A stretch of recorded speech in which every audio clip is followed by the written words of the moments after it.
what are we doing? What is this? Give me a minute and I'll get to it. Okay. She does that to me too. It's all right. All right, the upper plug is out. I'm sorry, the lower plug has been removed. Now we need to uncouple the upper plug. So this plug is held to its actuator stem by this stainless steel coupler here. That coupler is held together by this little, call it white, call it gray plugs. The plug is just meant to hold the union together. It takes no forces of anything. So to remove it, We had to push it, but I guess I was wrong. we can take the back side of a standard 3/8 socket extension. It's not good. Don't laugh at me. I thought that was serious. But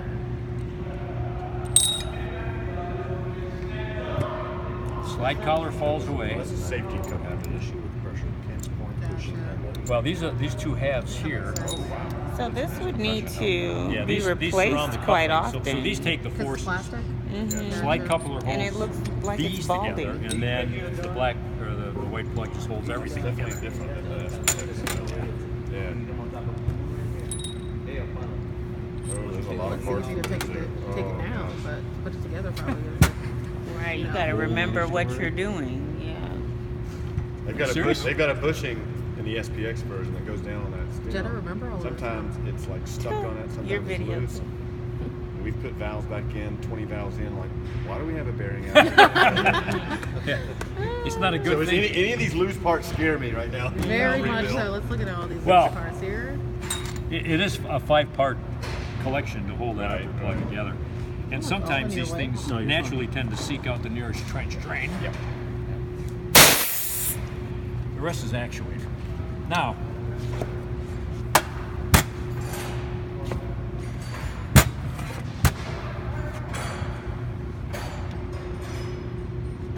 if we look at the lower sealing element, this is the one that has the feature of being able to have a seal ring defeated, thereby flush over the outside diameter of this surface that went in and out of product contact. The way that works is like this. So first of all, we have the seal ring that normally rides and seals on here as the valve opens and closes, is captured with a 2-piece stainless steel union. Now, if you look at those 2 pieces, you can see there's a gap here. Oh, CIP holes. Not yet, soon to be. But these 2 sandwich stainless steel pieces come tight metal to metal after I reclamp it onto the valve and tighten the clamp. That action puts the proper preload on this seal ring. Because remember, we talked in the conference room that in order for this to be defeated and leak, and by the way, this gets defeated right here. When the valve is at rest, that seal ring is right about in that position. We open the valve, it still maintains the seal, but it's down here, stroke of the valve. Go back to rest position, it's right here. We do the lower seat push, the ring stays stationary, but the plug goes forward. So look, no seal. So that's how we get this defeated on the lower seat push to flood over here. Now getting back to that preload and squeezing these 2 sandwich sections together when we clamp it back in the valve, we cannot run the risk of over compressing this ring. If we do, we run the risk of it's too tight, it won't be defeated or wear it out. This seal ring has to be defeated down to gravity situations, so it leaks down to gravity. This is where Waukesha can't do that. They have to have pumping pressure. So that's why this design was such that it's a 2-piece sandwich union. There's 3 guide bearings. Here's 1 in the lower sealing element.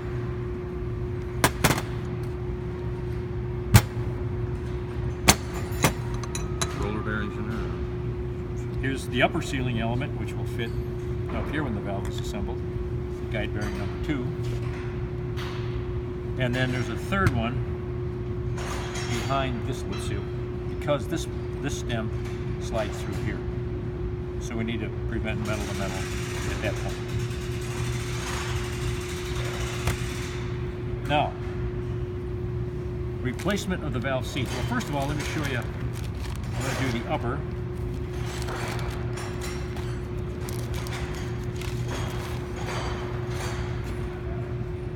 pass them two directions. So you can see out of the bag condition. Yep. This is the axial. So this one has an imbalance. You can see that there's a heavy bevel on one side, relatively flat on the other. Is there a top or a bottom? There is. That's part of the training, is understanding what's top and Yep. bottom. Simple to remember, I guess. And I'll point that out when I repress it. But these are not O-rings, the point I'm trying to make. These are 5-sided, profile for purpose to be upper plug seal rings, to be press fit into these grooves. Now I'm going to pass this plug around, and you can see how tight that press is, meant to be that way so that no fluids can ingress in behind that press. That's why that's a little bit better than an O-ring. An O-ring. Oh yeah, it'll slop around. And stuff will go around. Yep. The lower plug is the same way, only it's a different profile. So I'll pass this one around that way. You can see you cannot remove those by hand. No. So how do you remove Have the faith, brother. We will show you. this? Wow, look at that. Brother. Look at that. You really can't move these things. Try it. It's heavy. Oh, that's the light model. No. Let me get to the 4-inch Yeah. ones. How much That's does pretty the whole good. unit weigh? What size they used to wear? Like 2.5 3s are very common, so they're around 84 pounds. Whole valve, including the body, actually, everything. That's pretty heavy. That's a 84. toddler. No, toddler's smaller than 3 and 80. 4 inch are That's probably an around 100. overweight toddler at 80 I something. had 2 inch a- Pretty fast, yeah, yeah. in the case. The whole Yeah, case weighs really out. fat. So these are probably Fine, like preteen. 70 pounds. Golly. Let's say we can handle it. 50. Oh yeah, that's heavy too. I could use this as a weight. She's thinking about exercise while we're thinking about miles. You could poke somebody's eye out with Could. that. Yeah, you really could. Just the insert, yeah, not the body. Yeah. Wow. Look at that. Would you like? There you go. Looks like a little sword in your hand too. You want to joust? Where? Joust. I can't read that without my glasses on. Now, something else I want to point out about this model, Alfa Laval CP3. Remember we said this is the world valve. It can be any configuration you want in compliance with any regulatory issues. Notice the entrance. Obviously,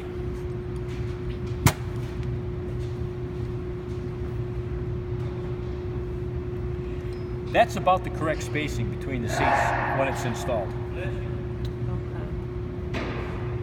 That's where fluids enter, whether it comes the top side down or the bottom side up. Fluids exit through the hole in the bottom of the valve, and that's how they get into the hole, through this web. Notice the goofy construction of that web. Yeah. Why? This way. I love you, man. Remember, that's my style. Reminds me of young Frankenstein.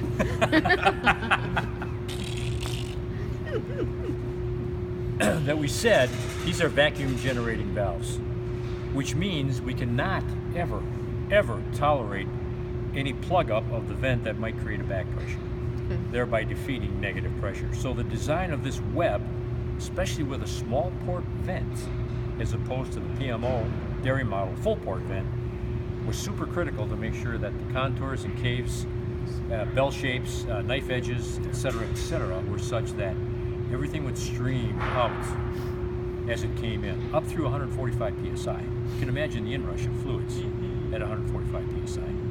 So this was done with these contours and shapes in order to guarantee that. That's why it looks so goofy. Gotcha. All right, so how do we get seat rings out of here safely? I mean safely without damaging product contact surfaces on either side of the ring. Pick. Safely. Safely. Away from your body. A sharp pick. So we go in. Basically destroy it. To Yeah, take and it the out. short of the blade on the pick. Gotcha. How much are those? A bag of those? Bag of what? Seals, O-rings, or seals. Well, a whole service kit for 2.5 inch is right around, which is 7 elastomers, is right around list $200. Yeah, Okay. that sounds about It right. should be. It is definitely a lot cheaper than Sudmo. I don't know how that compares to Rock Shop. So what I did was I picked out a corner. Because that's the only way you're getting it out. By I destroying see. it. It's in there so tight. Yeah, but if you're doing valve maintenance, who cares? It's probably already Because you have to destroyed anyway. replace it anyway. Yeah.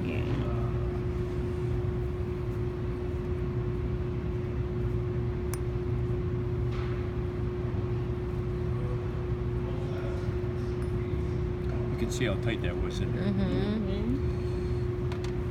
Okay, now we're going to prep the groove for replacement. And I say prep it because valves that have been in service, as you peel them out, if you've taken Break it apart, off.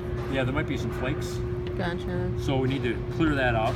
And if we say we might put a dent or a scratch in the floor of the groove, it's not critical because when we repress the new seal ring, it's going to cover all that up. What we're concerned about not scratching is the product contact surface is adjacent to the ring when it's installed. That's where we choose the pick. We don't want to be digging around in here with some kind of a screwdriver and scratching up stuff. Okay, so we prepare the groove, that's all gone. Then we say, well, sometimes QC says, well, dip that in a sanitizer and, sanitize that groove. Cool, do that. But before we repress the new ring, we blow that thing completely dry. Reason is we're pressing the diameter of a seal ring, and we don't want to have any lubrication anything wet behind there. Because it That might when move you it. heat it up, might push it out. Gotcha. In fact, we're not even going to use any lubrication when I press the new seal ring. We're going to do it dry. So it's dry, the flakes have been removed. The tool for the upper flat surface like this,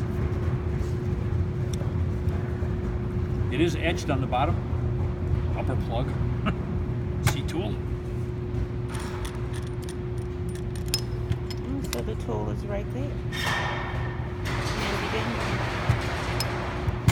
I'll explain the tool in a minute. First, I'll find my upper seat.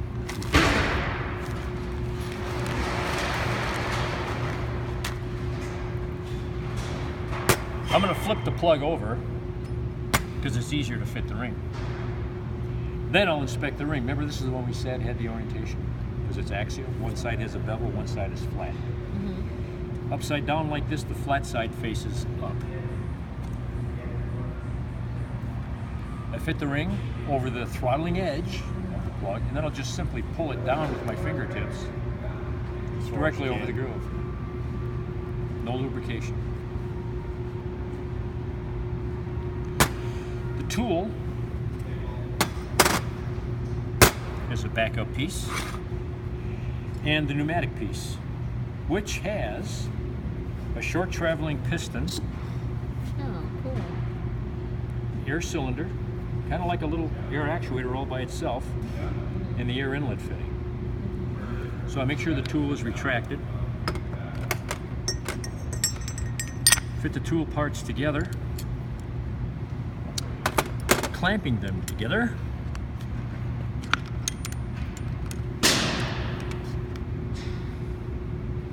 Could have done that myself. Third hand always. Exactly. It's a charm. Trying to get you done. I did. Oh.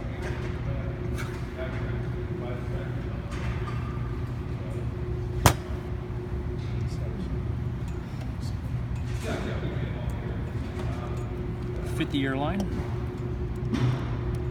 For stability, I can flip the whole thing over. Hit the air switch once.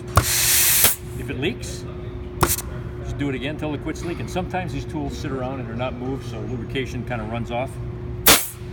Okay? We'll call that the first press.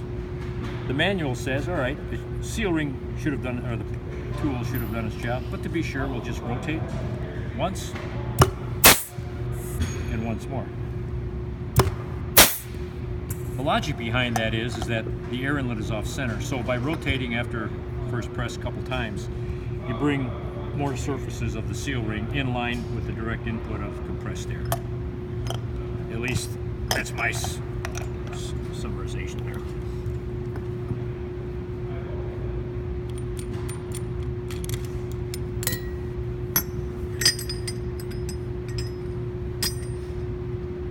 Perfect. So, I won't do the other one. It works very similar to this one. But